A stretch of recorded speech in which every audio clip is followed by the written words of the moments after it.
पुण्यामधल्या हिंजवाडीमध्ये साचणाऱ्या पाण्याबाबत प्रशासनाकडून आता गंभीर दखल घेण्यात आली आहे। नैसर्गिक नाले बंद करणाऱ्या प्रकल्पांना काम थांबवण्यासाठी नोटीस पाठवण्यात आली आहे। नोटीस कालावधीमध्ये नैसर्गिक नाले मोकळे न केल्यास गुन्हे दाखल करणार पुणे महानगर प्रदेश विकास प्राधिकरणाचा इशारा आहे।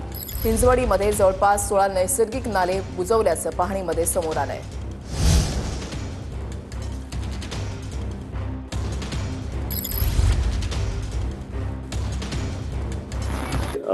ज्या ज्या लोकांनी चुकीच्या पद्धतीनं ते नाल्याचं हे केलंय, डायव्हर्शन केले किंवा नाला अडवलाय, तर त्यांना आम्ही स्टॉपवरच्या नोटिसेस दिल्यात। म्हणजे 8 ते 9 ठिकाणी काम बंद करण्याचे आदेश काढले आणि जिथे अनधिकृत बांधकाम लोकांनी केलेत नाल्यामध्ये, म्हणजे भराव घातला किंवा बांधकाम सुरू केलंय, तर त्यांच्यावरती फौजदारी गुन्हा दाखल करण्याच्या सूचना दिलेल्या आहेत। 3 आठवड्यामध्ये म्हणजे सुरुवातीला जेव्हा पाणी भरलं तर तेव्हापासून आतापर्यंत सीएम डीसीएमच्या दोघांचंही बारकाईने लक्ष होतं, आम्हाला सूचनाही देत